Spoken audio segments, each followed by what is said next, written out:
made considerably more money selling houses than I did doing contracting work, with significantly less headaches, significantly less need for back-end office administration. I'm accidentally making $300K a year as an agent. You create the money problem, and then you create the tax strategy. I bump into a lot of people, they're so focused on their tax strategy that they forget they first have to create the capital to invest. It's very difficult nationally to make a living as a tradesman. You're topping out at $90K a year, even in the best states, isn't enough. Welcome to the Hybrid Real Estate Professional Podcast, where we dive deep into the intersection of career, family, and finances. Learn the mindsets, tips, and strategies to help you on your personal journey to build a life of abundance and purpose for you and your family. Now here's your host, Ameen. Welcome back to another episode of the Hybrid Real Estate Professional Podcast. Today I'm joined by my friend and fellow investor, Luke Gilbert. Luke has had many chapters of his professional and entrepreneurial life, including working in sound design and building a career as an electrician before coming to a realization that he wanted to pursue financial freedom through real estate. In addition to building a portfolio of 8 properties of his own, Luke has also become one of the most successful real estate agents in Boise, Idaho, which has become an increasingly competitive market. This led him to build his own property management company as well that manages over 100 doors, and most recently, he started a coaching business to teach new agents how to start their own thriving real estate business. All, of course, while being present father to 4 kids and a caring husband to his wife. Our interview covers a wide range of topics from real estate to entrepreneurship to parenting and more. We went deeper than your average interview, so if you're ready to hear us cut to the core of what matters most to us and drives our success, then this one's for you. Without further ado, let's get into it. All right, welcome back to another episode of the Hybrid Real Estate Professional Podcast. Today, I'm joined by a special guest, Mr. Luke Gilbert, a multifaceted investor, entrepreneur with a very diverse background coming at you from Boise, Idaho. So before I further butcher your introduction, would love for you to just introduce yourself to my audience here in your own words. Awesome. First of all, thanks you so much for having me, Aaron. Being on your podcast is an honor, and I've been watching your growth on X for months now, and you're inspiring. So thanks for having me here. Glad to be part of the journey. Yeah, I appreciate it. Of course. Yeah, so I'm out here in Idaho. That wasn't always the case. Born and raised in Connecticut. I lived in Boston for about 10 years. That's where I was pursuing music probably the most heavily. Aaron, I know you and I have that in common. We could probably spend a whole day talking about that. But I was doing sound effects and music for video games in Boston, and I was lucky enough to work on BioShock, which won Best Game Audio 2007.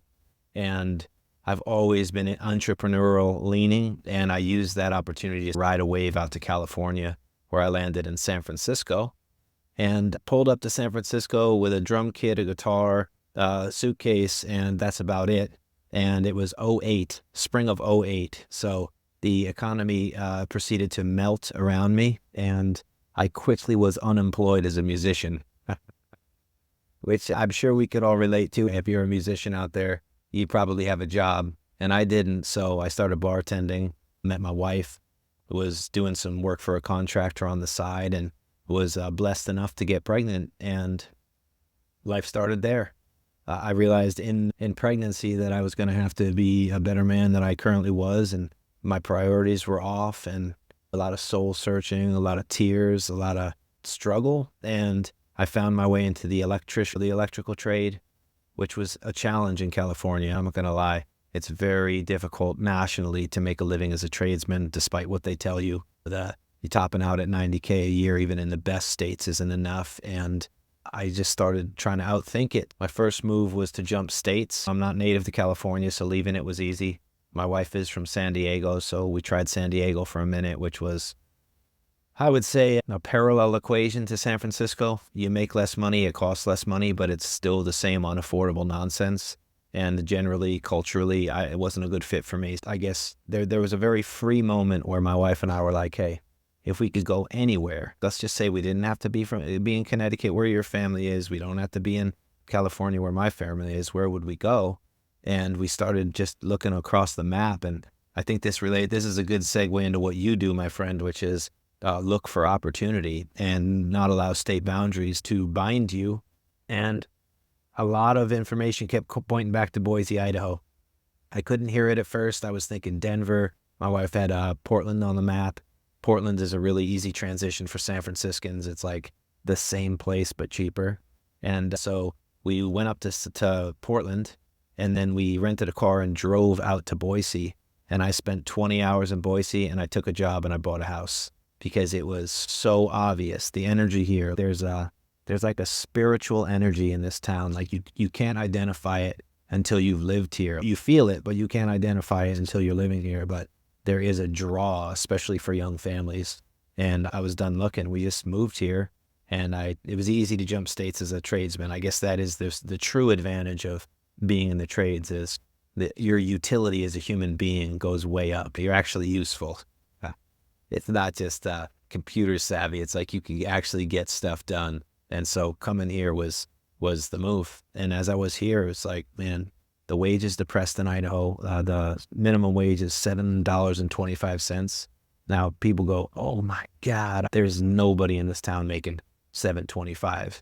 It just happens to be that they're not interested in raising that, and the employees are interested in paying more than that. So that number is a low anchor out here. And as I got the lay of the land, it's like, all right, tough place to have a job, wide open to own a business. And so the books I was reading were pointing to business ownership as a tax strategy, real estate as the number one place to run a business for tax strategy. And I had been lucky enough to already be building residential structures, so it wasn't some crazy leap to think, all right, if I was going to go into contracting, I'd be a business owner. If I was going to go into a real estate agency, I would be a business owner. And so I did both. I had to mitigate risk. I got a contracting license parallel to a real estate license, and I was off to the races, working 14-hour days. My wife didn't know me anymore, neither did she like me either. My children had forgotten they had a father, and I was waking up at 5 a.m. to handle the paperwork from 7 o'clock last night, and it was horrible, honestly, horrible. But I was also free. It's like that perfect example of learning to manage freedom. It's self-management. And I had not come from that environment. I had always been a very technically proficient. I was a very talented electrician. I'm not going to lie. Like, I good at that stuff and pretty good. I'm a stubborn, do-it-yourself employee, but nonetheless very productive for the people I worked for. So it was really about learning self-management, which has taken years. I'm in my 6th year in real estate, still grinding on that step, still building out systems, implementing them, changing them, the constant course correction. But at the end of the day, I won Rookie of the Year my first year as a real estate agent.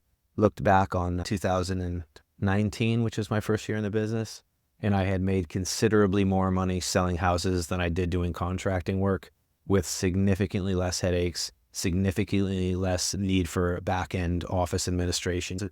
Really, a car and a laptop's all you need to be an agent. And you could argue that for contracting too, but I think I'm more talented at sales than I am in administrative work. So I put my contracting business to bed, and this is 6 years later. I'm managing about 100 doors in the residential space. That's been a slow growth mechanism, and as a counterpart to being a real estate agent, I recommend it. It's steady income. You do have to reach a critical threshold. It can steal all of your time if you let it. It is a leadership position, not a technically proficient position for me at this point, but it took a while. Like, it was aggressive to build both at once, but crushed it in real estate. A lot of that turned into investors bringing their money out to Idaho, because I was from bi-coastal. A lot made a ton of sense to invest in Idaho over the last 6 years, maybe less so the last 2 years. But if you had gotten out here when I did in 16, I used to joke I made more money owning my house than I did working, and it was not too far from the case. I doubled the value of my house in 5 years, and it's been a good run, Aaron. I love it. And so you covered a lot there, right? And you've had a few distinct sir. chapters of your career. But I think, if I'm not mistaken, you also coach other people on how to build their own, how to start as agents and ramp up and identify the right metrics and everything. Is that right too? Totally, and thank you for bringing that up. I would say that is my current passion. So last year, I was the number one producing agent at my brokerage, and I think there's that moment we all have, like fighting against imposter syndrome, where it's, have I done enough to turn around and lead? And I think like last year was the candle on the cake for me. It was like, all right, and I had been bumping my head into growing a local team for a while there, but I think one of my superpowers is I read, and I read nonstop. Like, I'm always listening to an audiobook. I read a few pages before I go to bed at night. Like, It's the habit that I've found to replace alcohol and weed. Like my mind doesn't rest. And so I throw good things at it now instead of bad things. And I've been reading a lot about digital product and the distribution of intellectual product, and also like my skills as a leader, I think, and the proof of the accolades I've accumulated. Rookie of the year, I was 15th out of the entire Pacific Northwest region last year. That's like 0.01% of agents in the Pacific Northwest. It was almost 7,000 agents. So it was like, all right, how many times can you just keep winning the same thing? You know what I mean? It's, dude, level up. I had this like God moment where it's like, level up. What am I called to do? And in my third year in the business, I had jumped into a couple of deep ends and I ended up making $1 million in a single year. And it was like, okay, until that point, my secret weapon was need. Like I was trying to solve certain financial problems that I don't have anymore. So that you have this constant evolution. Should you choose to chase the dragon, it's like you have this constant evolution where you have leveled up. And if that was all you were aiming at, you're lost for a minute there. And I definitely have gotten to that lost moment a few times. Last year, had my fourth baby, ended up winning this award. It's like winning doesn't always feel like winning. It's like I could have sworn I was losing the whole year and then won this award. And I'm like, all right, I think I've mastered single agency. It comes down to I need to give back. What I'm called to do at this point is teach and lead and mentor. And I think mentorship is this, it's like this critical missing piece for 90% of the agents that get started in the business, because there's this vacuum that happens between the day you start and the day you succeed. And most agents fail in that space because a brokerage is not designed. Very few brokerages are designed to be the infrastructure you need to run a business. And so either you have the grit to fail enough to get it right, or you just fail. And if I had what I'm trying to teach now, which is a system to get started with that leads to a system to succeed with, that leads to a system to become financially free with, like along the journey, like I'm having these crazy years, right? I'm accidentally making $300K a year as an agent, and then all the other stuff I've got going on. So you create the money problem, and then you create the tax strategy, right? I think I bump into a lot of people, they're so focused on their tax strategy that they forget they first have to create the capital to invest. And so I'm working on this create the money problem product, which is here's what you do to get into production. And once you can prove to yourself that you can win here, let's figure out what you're going to do with your money so you don't spend it all on taxes, which the residual effect is financial freedom over time. We're both real estate investors. You know exactly what I'm talking about. The advantage I have over you is, as a real estate professional, as per the tax code, that year I made $1 million, I paid $22,000 in federal taxes. That as a wealth creation opportunity is unmatched. There's some guy out there who did it better than me and didn't pay a damn thing. But the reality is that's unique to real estate professionalism. When people are like, are you going to sell your management business? I'm like, nope. I'm keeping my main focus in real estate for the entirety of my professional career because I don't like to pay taxes. And not because I'm an idiot or stingy or reckless, because it's the number one deteriorating factor in wealth creation. And once you become aware of that, I sat down with a guy the other day. He's like, I think I want to start a business. And I'm like, any business is better than having a job. And that's not true for everybody. So somebody's going to comment on this. And, yeah, sure, whatever. But the reality is the tax advantages of business ownership outweigh employment hands down. And they give you the opportunity to invest in yourself pre-tax dollars. But then the secret sauce is business ownership in the real estate space. And so what you choose to do business as, it becomes important. If over time you may come to that conclusion and have a business that you're like, man, if only I'd started a painting business instead, because painting contractors, carpet guys, all of those people, if they're business owners at 5%, they can take advantage of that loophole. So I just started discovering, I created the problem, solved the problem. And at this point, I'm looking back like, man, I wonder how much faster I'd have done that if somebody reached their hand out, and trying to do that through video courses leading into a group coaching environment with some one-on-one work. I'm trying to limit one-on-one time because I think other than what the hell do I do, community is that's number two missing piece for most agents, is the loneliness factor, and the no environment to brainstorm in, I think, is another problem I'm trying to help agents solve. So this is the future for me. I stopped really focusing on being in production, and I started coaching a young agent on my team. I'm downstream with all my purchase and sale agreements because he needs to learn and I need to learn how to teach. And in parallel, I'm growing a national coaching program in order to help people like me or not like me figure out what the hell to do in this business. I love it, man.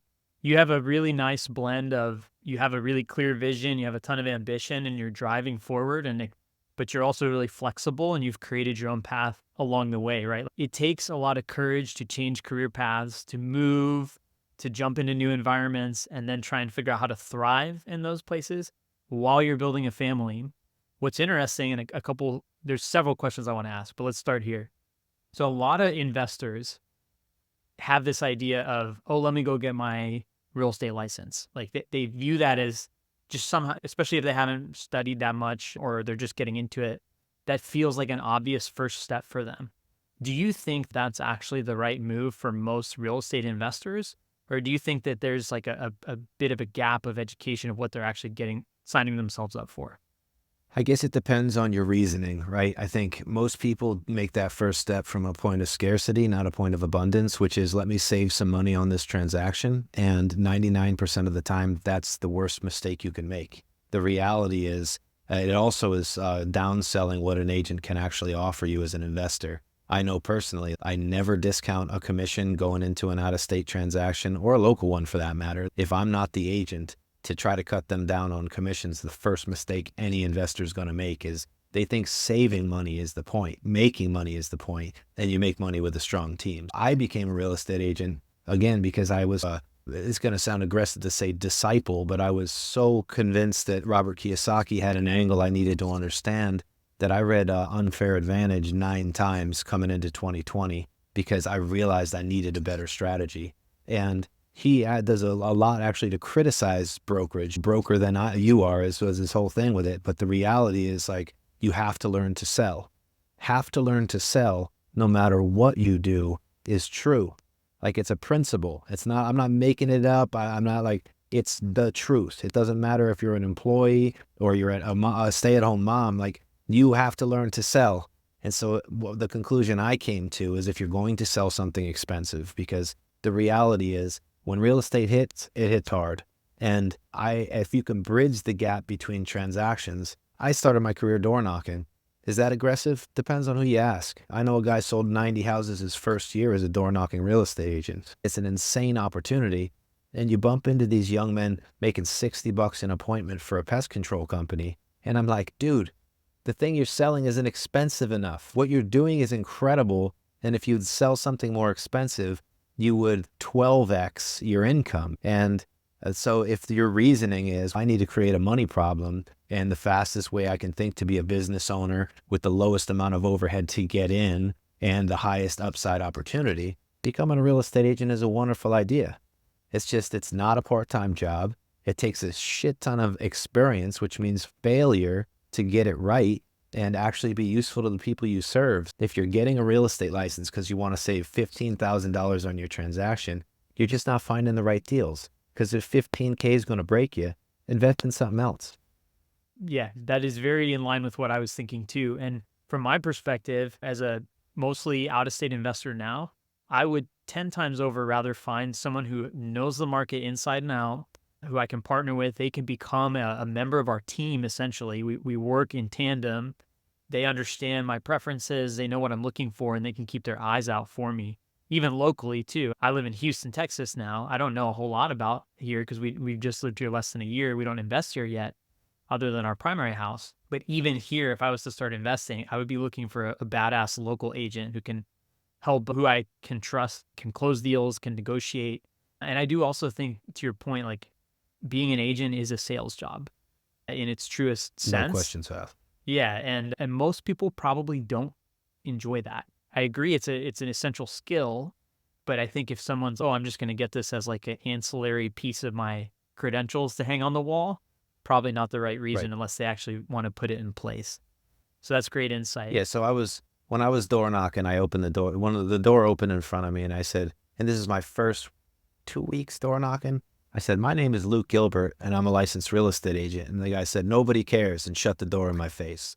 the reality is like literally nobody cares about your real estate license. They care about what you know about real estate. So I think as a general rule, the shift is coming away from what you hang on the wall, and it's more about how you show up to a conversation. Yes, nobody likes sales. I didn't like sales either. I didn't know I was getting into sales, and that's why the attrition rate of real estate agents is insane. It's worse than entrepreneurs. Nobody makes it in this business because they come here thinking that they're organized and they're going to be able to manage a transaction. I can get a transaction managed for $300 by an outside transaction coordinator and be present to my customer during it, and while somebody else manages the timeline. The technical proficiency is not the piece. It's not the important piece. The important piece is having a passion for the local market, having a true understanding of the advantages and disadvantages of real estate. And I feel like I'm on the first rung of my journey there. I've got a couple of land development projects under my belt. I'm like, I can't know enough about real estate. And by default, I'm an excellent real estate agent. It's like, I don't focus on being a real estate agent. I focus on being well-educated in the real estate space. And the default becomes, I'm really good at helping people win in this business. I love that attitude and couldn't agree more. And so that, I think the other really smart thing you've done, which I want to talk about how you did it, but you've taken the different realms within real estate that are common that make people successful. So yeah, you have your skills as an agent, which we talked about. You have your property management, which is an incredibly important skill. You not only learned how to do that yourself, but you turned it into a business that serves other people. And to your point, it produces recurring revenue, which is elusive in many ways in many businesses that aren't just strict W-2s. And then you also have a portfolio of investments yourself. I understand the reasoning behind each of those, but doing all of those effectively while raising 4 kids and being passionate about learning, you talk about you read a lot and you have a voracious appetite for personal development. What are how did that happen perfectly intentionally the whole way? Like you knew you wanted to add these layers to your business as you went? Did it happen organically? Just tell us how that stuff came together and how you held it together while it was. Yeah, so it's a difficult answer. I think at the end of the day, I want to be so smart to say I've been planning this the whole time, but I didn't even think about getting my real estate license until I helped a friend. So I got to Idaho before an investor buddy of mine. And like you landing in Houston, like I went all in. I'm like, Idaho's it. I don't know why, but I'm here. Bought a house to live in. And that was a really smart move. I didn't realize it at the time, but it was a really smart move. And 2 years later, he showed up and bought a house as an investment. And I was sitting there looking at my bottom line, like, how the hell am I going to make it in this town? Because as a real estate agent, as a electrician, I was looking at $35,000 a year because they wanted to start me over and all this interstate nonsense hoops you got to jump through. And so I was like side hustling however I could. All electricians are taking side work to try to make it. But who suffers? The family. And like what I learned along the path is get your priorities in order and you feel better, especially if you haven't read 7 Habits of Highly Effective People. That's like my Bible. I've read that 13 times. It's by my bedside underlined. But the concept of first put your priorities in order and then schedule your next week, that's essential to how I'm going to coach anybody who decides to show up to my coaching program. But at the end of the day, helping him buy a house and becoming his manager by default because he knew and loved and trusted me put the pressure on my life. It was like I'm doing too many things. And so I think anybody who is less risk inclined than me would have quit the management piece because I only had one house. I'm managing 100 doors right now. We average about $180 a month in income from each door. You cannot live on this stuff, guys. It's almost like the most exciting thing about building a management company is the fact that it is a residual cash flow model that is potentially a sellable asset. I don't live on the income from that. I invest it back into the growth of the company and it pays for my employees in that space with, on a good month, a little bit of something extra for me. But I've realized pretty quickly that I had to quit something and it wasn't going to be real estate. So I quit my job. I told my wife, we're laying in bed one night and I'm like, hey, I'm going to quit my job as an electrician. And she said, what are you going to do? And I said, I'm going to get a real estate license. She said, okay. And it wasn't 4 months later I had quit my job because I had just had that conversation with the guy working next to me who looked at me and said, Luke, I think you're depressed. And I didn't even know this guy that well, but like he could see the death, like the vacancy in my stare, like bored, frustrated. Like, where's this going to go? Like, I need an infinite runway. I was working at the union at that time, and I'm at a project at 6 in the morning. I'm showing up at 5:30 and I'm reading for a half an hour before I go in. First of all, nobody likes me because of that. They all think I'm a geek. And honestly, I don't give a shit at this point. These aren't my people anyway. I like to joke I read my way out of the union, but I was listening to a bigger, of course, I'm sure everybody listening to this can relate to that. And one of the interviews was with a guy who had a management company, and he was talking about the benefits of a management company in a lead generation model for a real estate agent. And it was like, I'm going to do that. I already got a door. I'm going to go build out the other side of that and see what happens. And you start this, you got your $880 coming in a month. That's better than nothing. You know what I mean? Okay, I'm off this. I got something going on here. And then I just did whatever I could to sell houses. And I won Rookie of the Year that year. So I made like $100,000 while I managed this door. One door turned into 3 doors. That's in 1 year. I grew my company by 3 doors, grew it to 7 doors, lost 4 doors. Here I am in year 3 coming into 10 doors. Took me 3 years to grow 10 doors. And then I hired somebody in. I'm like, all right, I'm winning on this. I'm winning on the sales side. I'm going to double down here. I'm going to hire a manager. Hired a manager, went back out and sold houses to feed the management company. And then the tenants started to turn into buyers. And I grew that company to 40 doors in that 4th year. So we threw 30 doors in that year. I did about 30 doors every year since, because I took the risk on hiring. And I cannot tell you how many times I was just going to hang it up. I still wake up like, what the hell am I managing houses for? Like, it's a nightmare. It's everything you don't want to do every day is management, which is why you should hire a talented management team if you're an investor. People say, who's your ideal customer as a manager? I'm like, anybody managing their own properties.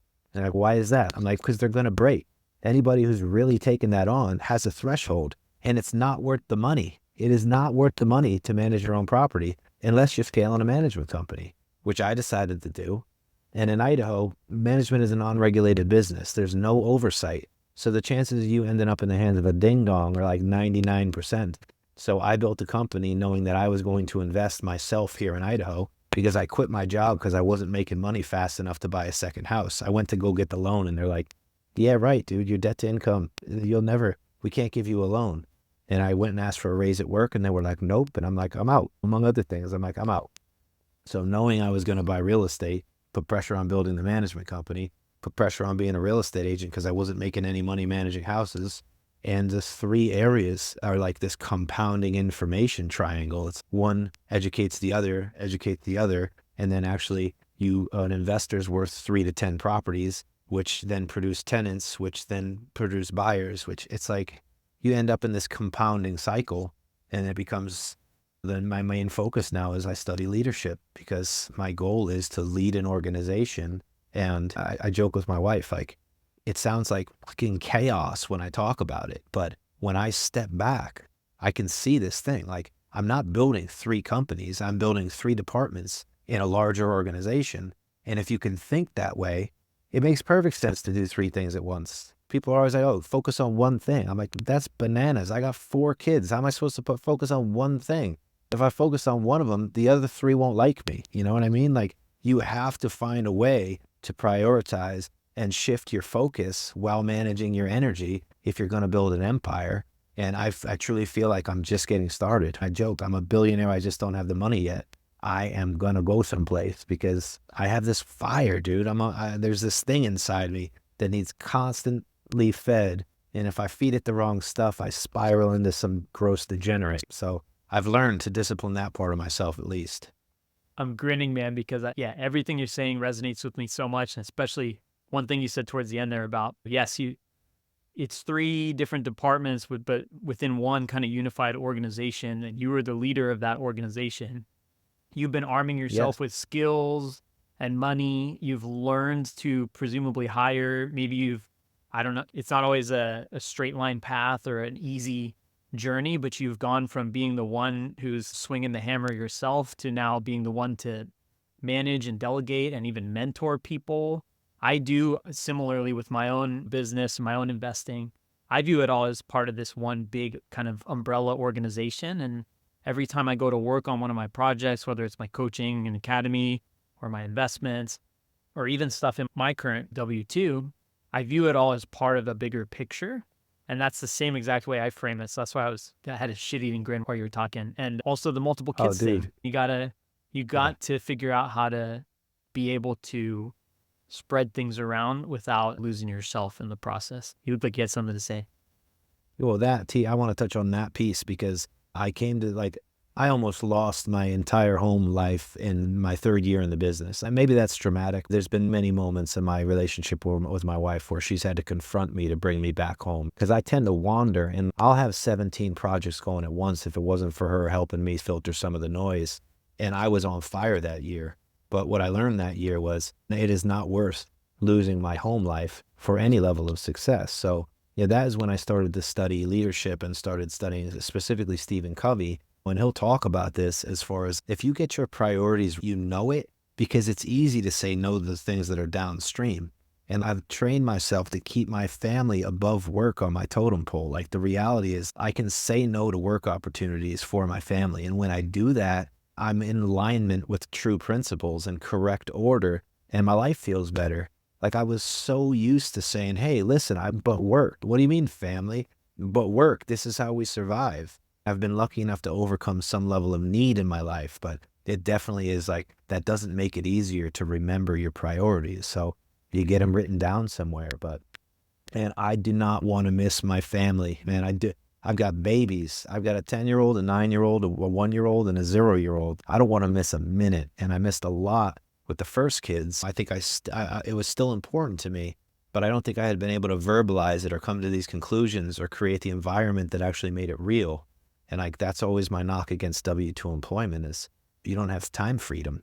I don't miss a morning with my babies, and I don't miss an afternoon with my bigs. Like my big kids and my little kids need me. And then, oh yeah, there's a wife in the mix. So it's a luxury to be able to prioritize the way that I do, but it's also a commitment to abundance. And you'd be surprised if you can get your priorities right and say no to the right stuff, but you actually start winning more. It's not, oh, this is going to be in the way. It's no, dude, actually, this has streamlined my life. Today's episode is brought to you by the Remote Real Estate Academy, the community I launched last year where I personally coach investors and empower them to buy rental properties anywhere in the United States. My business partner Nathan and I have a collective 15 years experience with over 20 cash flowing out-of-state rental properties. We provide a step-by-step playbook on how you can build your own portfolio and start accessing the life-changing benefits of real estate investing starting today. Go to remoterealestateacademy.com for more info, or better yet, shoot me an email at aaron@aaronameen.com with subject line RREA, and I'll throw in a special bonus for podcast listeners who join the Academy. Now let's get to the show. Yeah.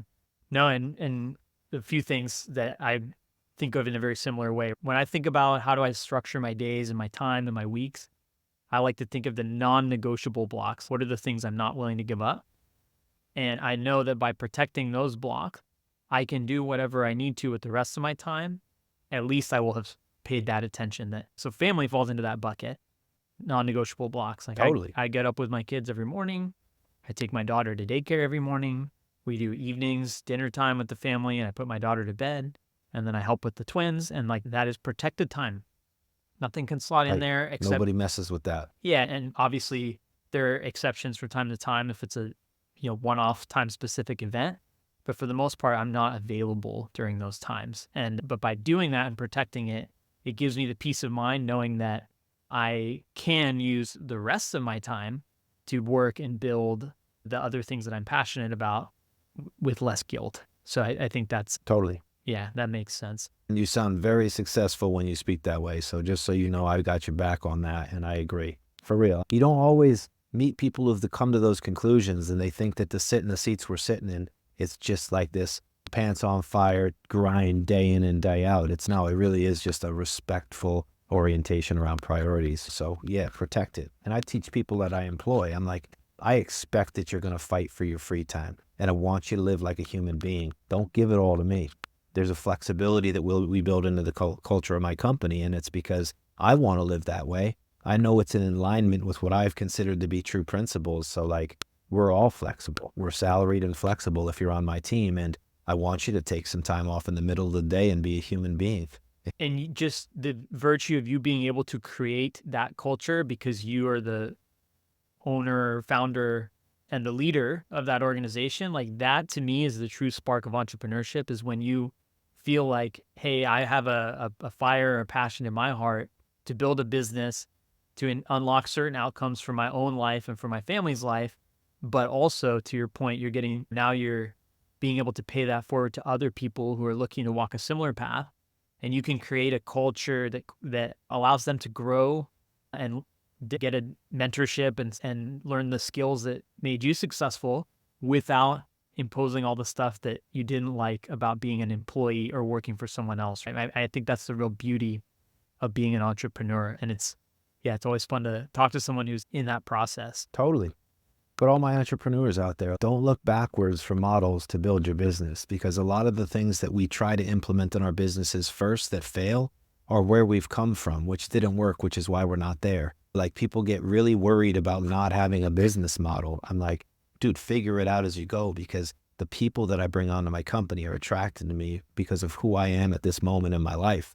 And I've grown past some of those people. And the ones that have grown with me have helped me define the culture that we're moving into by constantly bringing up their own wants and needs. So I think the future of business ownership is changing in front of our very eyes, like on a daily basis. So don't be stubborn. Don't be static in that. Like, you have to be flexible, and leadership is not the same thing as being a boss. We talk about a lot about that in my company. I am not the boss. I'm the leader, and all I intend to do is lead. So I ain't bossing anybody around.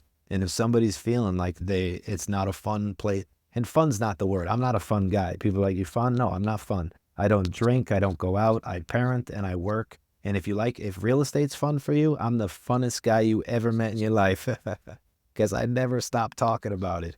But it's more about, like, do you have freedom? Like, freedom as a pillar in your business has to also relate to your employees. And if you don't give them some level of freedom and autonomy, you don't keep them. And that's just the reality. People will trade money for freedom all day long. So I don't know if I'm the highest paying shop in town, but we are the freest organization as far as when we work. We focus on results and we get it done. And that's how my life has to be. I'll leave in the middle of the day because I don't miss a thing with my family, because they're number one priority. It doesn't mean on Sunday I'm not hopping on a podcast with you and trying to share the message. Knowing what I do about being a parent of young children who's got multiple pursuits, I definitely appreciate you carving out the time. We were both doing the same thing here. We were timing it around our kids' naps, if that tells you something about our time management skills here. Absolutely. So You're crushing it. Bro, you're crushing it. Hell yeah, man. I have to ask about some of these amazing, striking commonalities that we have, because before we jumped on this recording, we were messaging back and forth, getting to know each other a bit. And we found out that we're both drummers. We both have the multiple young kids. I'm trying to remember all of them. We have eight properties. 8 houses. Yep. Yeah. And then, of course, we evolved from sobriety. Yeah, sobriety. That's a big one that I definitely wanted to circle back on. So we've alluded to that. I've been pretty open about my journey. I worked the first 10 years of my career in the concerts and live entertainment industry. That came out of a love for playing music. I've been playing drums for about 25 years now, so most of my life. And that was a very fun chapter, but at the same time, I was working, not an exaggeration, 70, 80-hour weeks. I was in the office all day, Monday through Friday, going to shows. And everyone externally that wasn't working with me thought I was doing the coolest thing in the world. You get to see all the biggest shows, and it's rock and roll. And there was a lot of fun. Too much fun turned into too much fun. But then that too much fun turned into this really unhealthy relationship with alcohol. And ultimately, I ended up putting myself in an inpatient rehab, thankfully voluntarily. Thankfully, I didn't hurt anybody. Thankfully, I didn't get any legal trouble. But that was a real turning point for me in my life. And that was May 2nd, 2019. So just over 5 years now. And my whole interest in real estate really sparked coming out of that. It was not 2 months after my sobriety date that we had an accepted offer on our first rental property. 6 months after that, we had 2 more. So that was a real spark for me.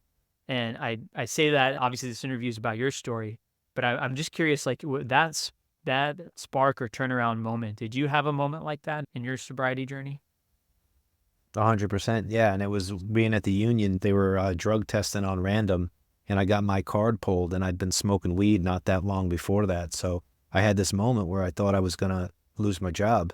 And I think they double down on that. Like it was a freedom moment too. Like I don't want to live like this. And then also, it's not just about the organization and their policies. It's about how I'm living my life. So it was literally 6 months later that I was a real estate agent because I took on sobriety, which I would say is harder up front than it is in the long run. At this point, it's so simple for me. What the original, like kicking the habit, I think no matter what it is you're trying to kick is hard.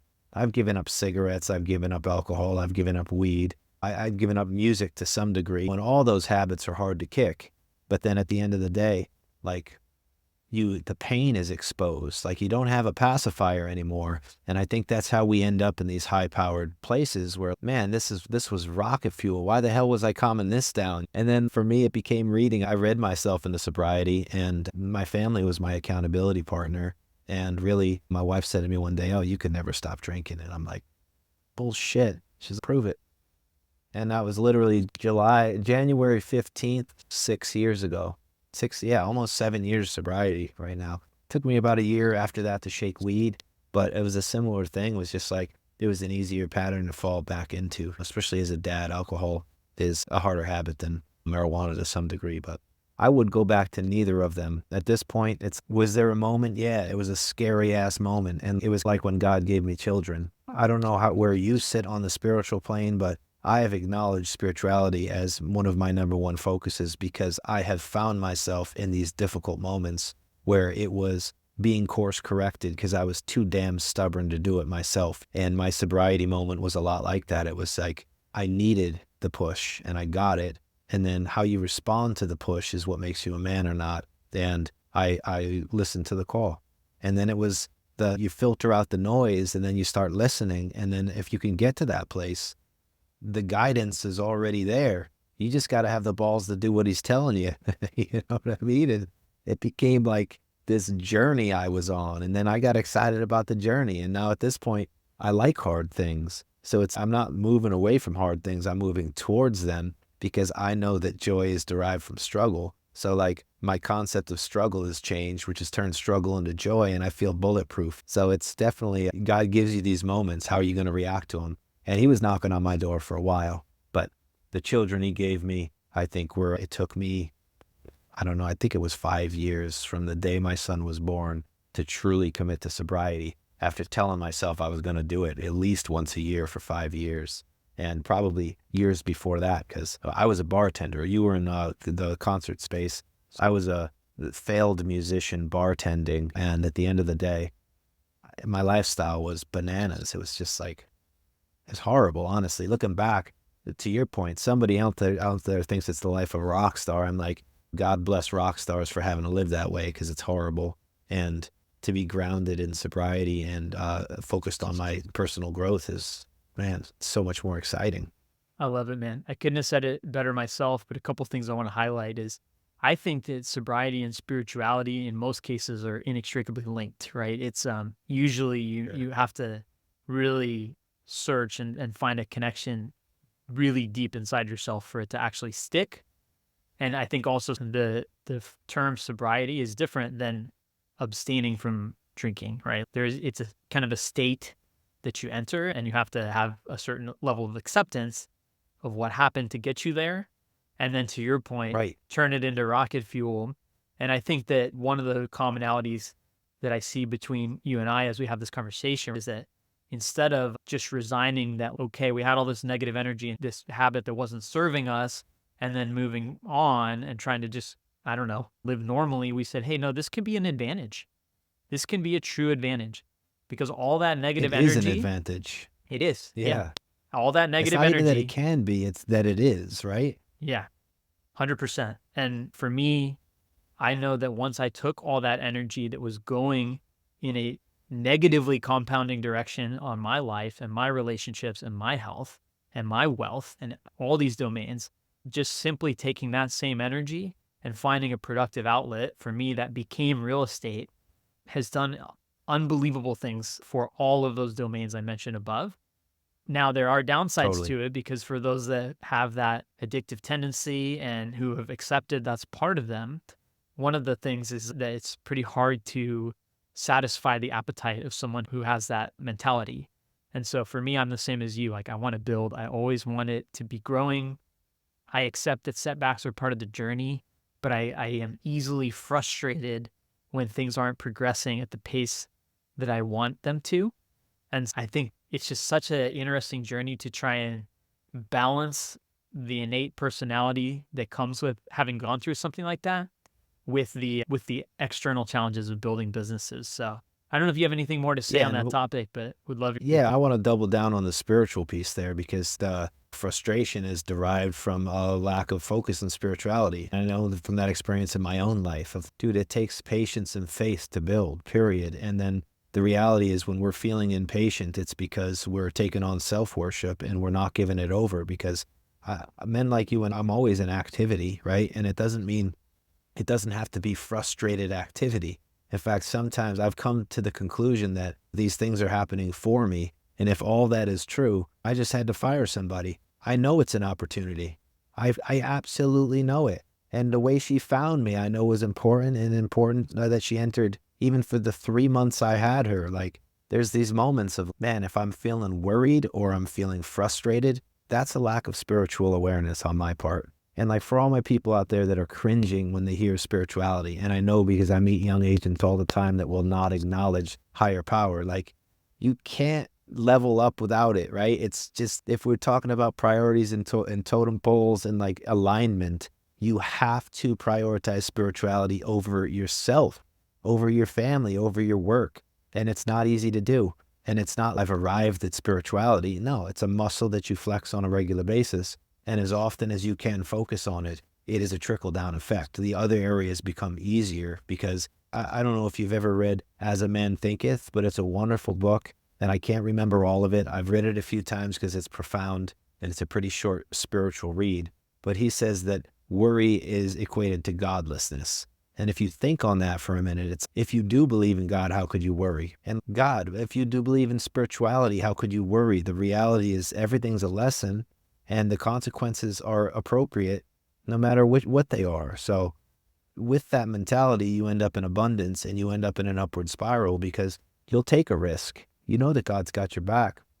It's incredible to me. I'll tell a quick story, but when I was living in San Francisco, I showed up as a sound designer in '08 and the economy collapsed, right? The job I was supposed to have when I got there said no thanks. And then I went off on a side business and I had no business trying to run at that point because I wasn't business savvy. It took about 6 months for my money to dry up. And then my building got foreclosed on, so I didn't have to pay rent for 6 months. Get that, dude. Didn't have any money, didn't have to pay rent for 6 months. In that 6 months, got a job that started bridging the gap, right? There's so many moments like that in my life where it's not going to let me die. You know what I mean? Learn the lesson, dude. Crumble. I'm not interested in the money that I have. I'm interested in being able to create what I've created. I'm interested in being resilient enough to fail, get the fuck up and do it again. It's almost more exciting to come from nothing than it is to continue to compound on, oh, the interest at 8%. That's the boringest thing I've ever heard of. Swing for the damn fences. You know what I mean? Who gives a shit about $1 million? It didn't really change my life. I'm not in it for the money. I'm in it for the arrival of my full potential. And I'm barely scratching the surface, which is why I wish I had kids earlier so that I can get on this path sooner, so that I could be farther down the path of development. But you made the excellent point earlier, and before we started this conversation, of everything in my life has led to this moment, right? I don't take this moment lightly, but I also don't think I shouldn't have been a bartender or shouldn't have been a musician or shouldn't have been the only way you could arrive at this is that path. I'm very excited about my story and where I came from and what's the future. As I look out into the horizon, I'm like, I want unstoppable to be the way that people describe me. Not rich, not wealthy, not intelligent, unfucking stoppable. That guy was inspiring and incredible. The rest of it doesn't really matter to me. And I want to raise kids that think that way. It's not about skill set. It's about resilience. It's about curiosity and creativity. I love it, man. And I'm sure you will be described that way. One other, just a final point on the sobriety, spirituality point, right, is I think that people who have had that experience and come out the other side of it and found a positive way to capture it also come to a similar conclusion, like you just said, of you wouldn't necessarily actually change anything about your past. because Not a otherwise, chance. no way you would have the perspective and the feelings and the drive and everything that you built now. And so I grappled with that for a long time. First year of my sobriety, I went back to the concerts industry. I worked in the same office with the same people. They knew I had gone to rehab for a stint, and I had a really hard time. A lot of it was me making assumptions about how they thought about me versus what they actually said or did. But I grappled with my past for a long time. And once I actually accepted it as a critical building block for who I am today, everything opened up and everything felt better. And as a result, I've truly come to peace with, yeah, there's things I did that I wish I didn't, perhaps, that maybe it would have been better off not doing.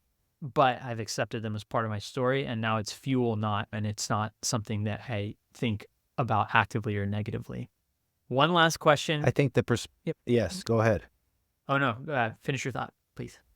I think that perspective is really important. Like I meditate on this sometimes. That not having gone to touch the dark side does not allow me to speak about the light with the same eloquence. Like you have to climb under a rock at some point in your life to realize what flying feels like. So like to all my people out there going through that, good on you. Like one of the most profound people I know was a heroin addict under a bridge in Portland for years. And I like, man, speaking to him today as he has righted his course, one of the most incredible stories in the universe. So some people have to go really far down that alley to then ask for directions. And I think I was that way, not crazy, to some maybe. And it's that perspective, man. Everything that you or I or the people watching this have done in their life that they regret, knock it off, man. It's like you touched that side of the fence so that you could understand why you're on the one you're on. And man, I need that. That is how I don't fall back into it. Like it had to be painful for me to correct. And I don't want to go back to that pain. Without that pain, I wouldn't trade it for anything, man. Don't make that simple for me, please. I love it. I love it. We touched on the real estate. We touched on the kids. We touched on sobriety. So the last one is the drummer.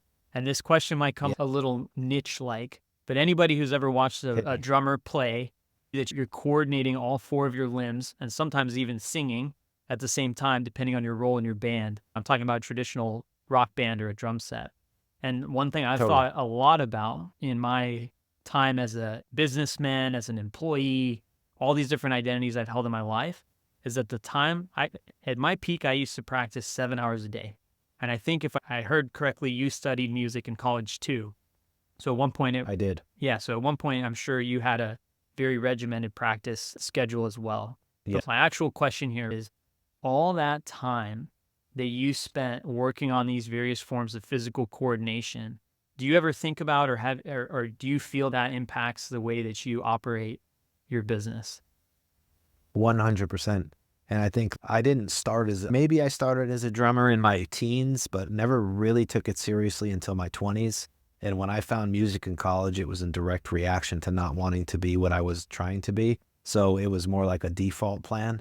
But I studied music technology, which was production and then music theory. And then what I realized is it was hard for me to find good musicians. So I started to become one so that I could produce my own work. So I was from concept to completion. I've written, released, and produced 6 albums or something like that. Like my most successful one was a Kickstarter project that bought the synthesizer that wrote the album.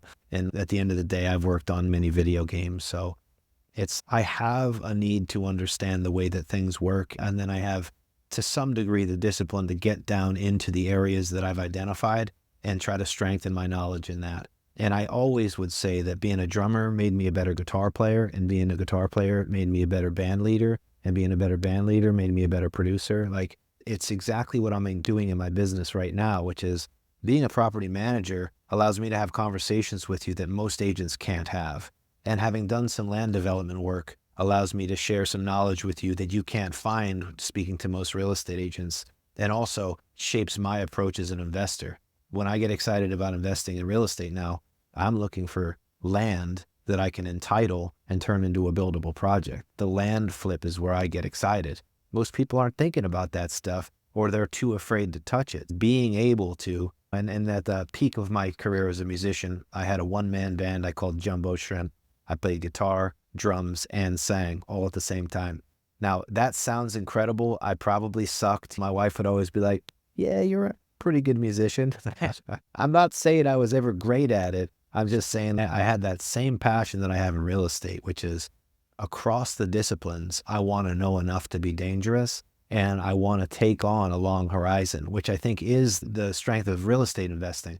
I got a guy who just sold a house he bought in 2021. I couldn't talk him out of selling it. You're not really making anything significant happen in real estate in 3 years. Same with any career you're going to take on. If you can spend your life trying to understand what the disciplines are and spend your time trying to uncover ways to get better in each of those disciplines, like that's a righteous path in my mind. So did I strengthen my ability to, for lack of a better term, multitask? I'm sure of it. And then every song I've ever written has many components to it, from the way you played the guitar to the amplifier that you used, to the microphone you put on the amplifier, to the software that you recorded the amplifier with, to the reverb module that you used, to the compressor, to the limiter, to the output, to the mix down, to the master, to the headphones you're listening on. True artists can listen and say, okay, in this process next time, I will do this differently.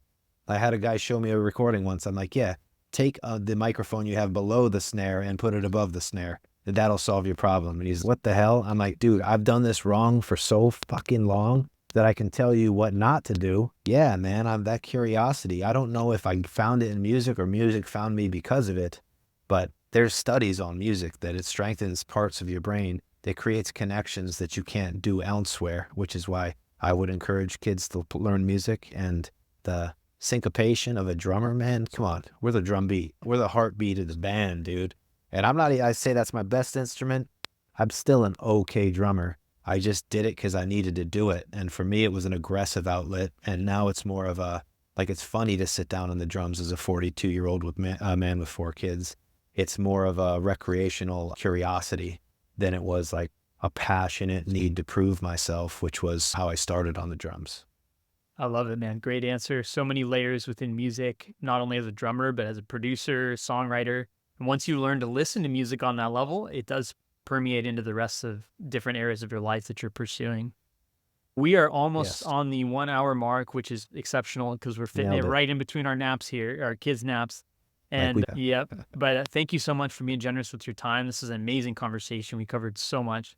Where can people find you and learn about you, whether they want to invest in Boise or inquire about coaching? What's the best place to find you? I found you on X. I think right now, find me there. It's a Luke W. Gilbert 208. That's my handle. I'm not that hard to find. You just type in Luke Gilbert Realtor in the Boise area. I'm the only guy who comes up, I think, across Google. Whatever you and I can do to make it easy for them to find me. But on X, I've got a link to a free PDF that I'm giving away. It's the start to my Agent Accelerator program. I want people to win, man. And if being around me helps them, get them in touch with me. But you're on X, I'm on X. I'm trying to grow my presence there. I did a podcast once and I pointed to my YouTube channel that I'm no longer building out. So maybe this is that moment. But I'm very easy to find if you search for Luke Gilbert, the Realtor in Boise.